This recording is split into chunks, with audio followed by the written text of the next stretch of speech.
We're going to have a look at what's going on tomorrow, because tomorrow, of course, a very big day in the electoral calendar, because we've got the Scottish parliamentary elections. We're going to talk to Michael Blackley, political editor of the Scottish Daily Mail, to find out what the latest is on Nicola Sturgeon. You can, of course, go inside a pub in Scotland. You just can't have a drink, which seems a little bit counterintuitive to me. Hartlepool, of course, as well, a big test for Sir Keir Starmer.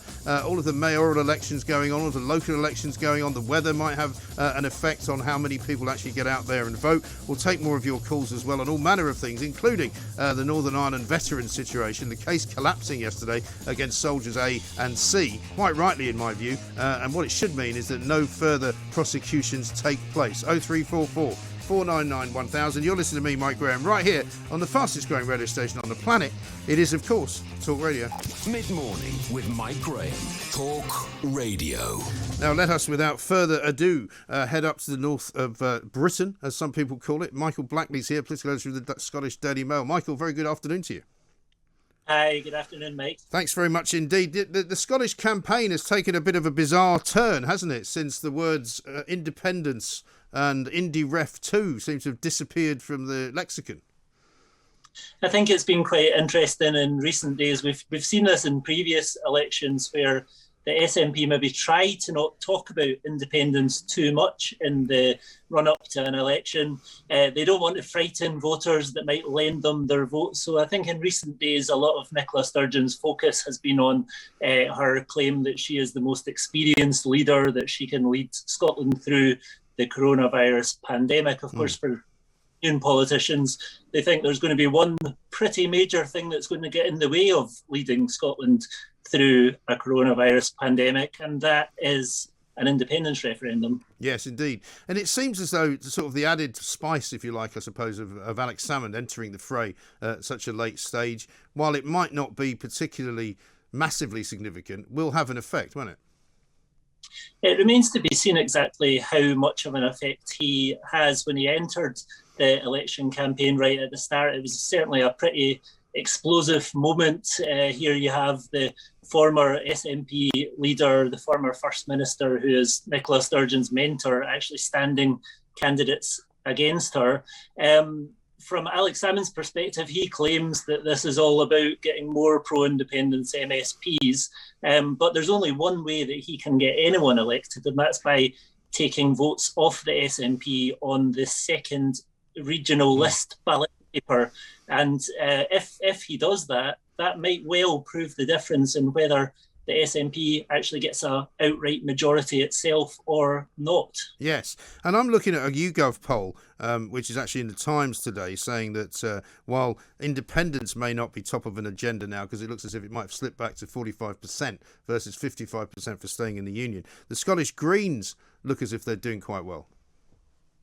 Yes, it has been quite interesting. There is only a pro-independence majority in the Scottish Parliament at the moment because of the Green MSPs, and they do seem to be picking up more additional votes than Alex Salmond's Alba party are, so they could be a big factor. But if there's not an SNP majority, there will be a big argument that there shouldn't be an independence referendum. Nicola Sturgeon will demand that it happens if there's a pro-independence majority, but for the pro-union parties, they'll point to some of the recent polling that shows that there's only about 1 in 4 Scots that actually support the idea of having a referendum in the next 2 years under Nicola Sturgeon's timetable. So there's big questions about whether that will actually happen if the SNP does fail to get an outright majority itself. Right. And Alex Salmond was sort of hinting that the inclusion of his party, if they were to win some seats, would make it a stronger case for a very, very big pro-independence parliament, if you like. The Greens similarly believe in all of that. So what difference will it make, and how important really are the unionist parties anymore? Because you'd have to see Labour as looking as if it's on a downward slope, even though they've got a new leader, and the Tories have never been that popular anyway. Well, how important will it be? It's beyond question that the next Parliament there will be a lot of squabbling about whether there should be a referendum or not, whatever the result is this weekend. But I think in terms of Boris Johnson's position on whether he should grant a Section 30 order for that to take place. I don't think he'll be encouraged to change his mind on that at all if the SNP doesn't win a majority. I think that is ultimately what it comes down to. And how bad is it for Nicola Sturgeon if she doesn't win the majority? What does it mean for the future of the SNP? If she doesn't win a majority, she will certainly push for a referendum, because she'll say that she has a mandate for it as long as there is that pro-independence majority. But I think that it'll be interesting. It will depend on whether Alex Salmond's Alba party do get any MSPs elected. She might find that she has a little bit more pressure coming from inside the SNP and inside the pro-independence movement. Even yesterday, Alex Salmond was talking about his concerns that his MSPs are needed to stop any further backsliding on independence. And I think we would possibly hear a bit more of that if Alex Salmond and any of his candidates get elected. I think there'd be a bit more within the pro-independence movement of trying to push Nicola Sturgeon into moving faster, which might lead to problems among the general public. Well, Nicola Sturgeon fears that some of what Alex Salmond has proposed will put people off independence. And if independence starts sliding in the polls, as it has been in recent weeks, that will give even more momentum to the pro-union side, and even less likelihood that there will actually be an independence referendum. Right. And some people in this part of the world, certainly in London, are not entirely sure what independence means for an awful lot of people in Scotland, and whether they all agree on what it should look like in a way, because we saw the stories this week about NatWest saying that they would move out of Scotland if they were finding themselves in an independence related state, saying that their assets are 5 times what Scotland's GDP is, which wasn't great news for the SNP. But also there seems to be a lot of uncertainty about what kind of currency they would have. There's a lot of big questions which haven't been answered about the case for independence. It's unquestionably going to be a different case that is being put forward than was done in 2014. Nicola Sturgeon argues that she doesn't need to answer some of these big questions about independence, because this election is about whether there should be a referendum or not. She says that all of these questions will be answered before an election campaign. But I think there has been a lot of questions posed to her about currency, about whether an independent Scotland would be able to respond to a crisis like coronavirus in the future if it didn't have its own currency, if it didn't have its own central bank. And I think these are crucial issues which will need to be answered at some stage if there is to be a referendum campaign. Yes, quite. And what about people like George Galloway? Has he had much cut through up there? It's interesting, again, George Galloway is a bit of a pro-union version of Alex Salmond, really, in this campaign. He's someone who his party are attracting pretty tiny levels of support. We're talking really 2% or less. Probably not enough to actually get any MSPs elected, but potentially enough to take votes off the Conservatives.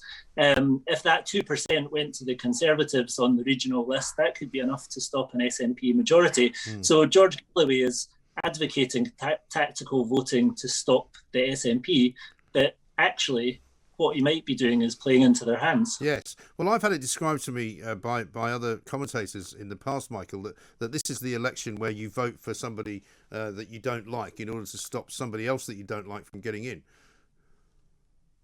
It seems like there is a lot of talk in Scottish elections every time, really. The slightly strange situation where you cast a vote for a constituency candidate and you cast a second vote for the party of your choice on the regional list means that you can have more tactical voting in Scotland than other elections, because you can vote differently. You can vote for the best placed local candidate to beat the SNP if that's what your priority is, and then whatever party you like on the regional list. So it makes for potentially a lot of tactical voting. Right. We might well see lot more than ever before this year. And does that confuse people, or are they all kind of used to that? And my other question for you was going to be on the weather, because obviously the weather down in England has been pretty awful in parts. A lot of hail, a lot of snow, a lot of wind.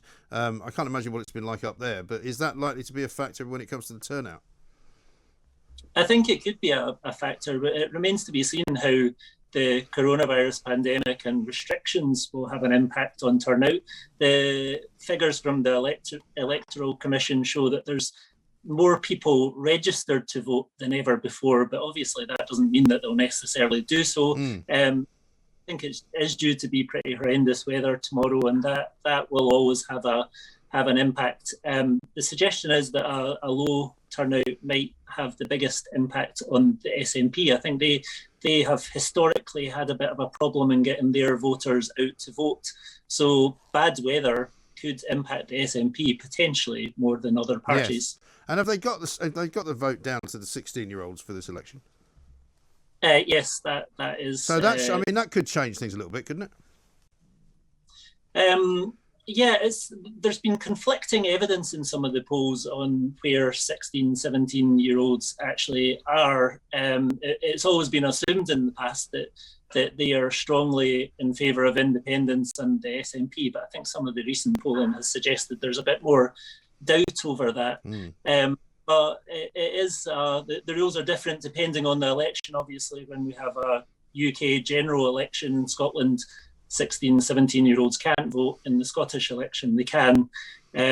So we will see what impact that has. And if, say, for example, Alex Salmond is not as successful as he would like to be, you get the sense that he's not going anywhere, don't you? You get the sense that he wants to still sort of cling on and be a bit of a thorn in the side of Nicola Sturgeon. Yes, Alex Salmond is still, while he's polling as the least popular leader in Scotland, there's no question that within the independence movement, there's a lot of people that respect him, that attribute the success of the SNP and the independence movement to him. So he's always going to be a big figure in that independence movement, whatever he's doing. If he is outside of the SNP, then that's potentially going to be problematic for Nicola Sturgeon. He's always going to be trying to push her in a certain direction.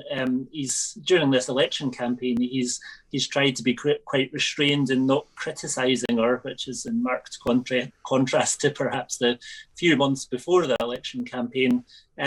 Will that last after the election? That remains to be seen. Yes, I see that he's taken the kind of sadness route, hasn't he, lately, saying how sad he was that their relationship broke down, and it was nice that she had said things that was quite nice about him from the past. So, who knows? I mean, it's a funny old world, isn't it, politics? Could he ever find his way back somehow with her? I certainly don't think Nicola Sturgeon would like to see him back in the SNP. I don't think that would be something that she would be encouraging in any way whatsoever. Right. But there are worries inside the SNP, aren't there, that Nicola's halo has slipped to some extent. She's not quite the power that she was, that she has become a bit of a factional leader in as much as, she's picked on those who perhaps were more sympathetic towards Alex Salmond during the court case and all of that. And the future of the SNP is going to be interesting over the next couple of years. Yeah, when you look at the polling, you might think that they're streets ahead of everyone else and that there's no issues whatsoever in the party, but there are some big divisive issues. The independence strategy is one of them. There are other issues, things like transgender rights, gender reform, thing that Nicola Sturgeon proposes that supports and plans legislation on, is something that there's a lot of division about in the SNP. Joanna Cherry is one of the MPs highlighted concerns about that and has fallen out with a lot of people in the SNP over that issue. So it's not an entirely happy ship. It probably ultimately depends on whether they win a majority or not. If they win a majority, they're probably more likely to stay united because they will believe that an independence referendum is on the way and they can work towards that. If they don't win a majority, we'll maybe see a little bit more pressure on Nicola Sturgeon, a little bit more of these splits starting to emerge in the SNP. Right. And when do you expect to know whether it looks like their majority is secured? What sort of timing are you looking at? We're in for a bit of a long weekend. Usually it's a long night, but it's going to go the course of the weekend. So I think we're anticipating about 2/3 of the constituency seats at some point on Friday. It goes all the way into Saturday before we get the final results, possibly about 7 p.m. on Saturday, before we have a full picture of how the election has gone. So it's a few days before we get to that point. It's one of the downsides of proportional representation, really, isn't it? But Michael, thank you very much indeed. Michael Blackley there, political editor of the Scottish Daily Mail.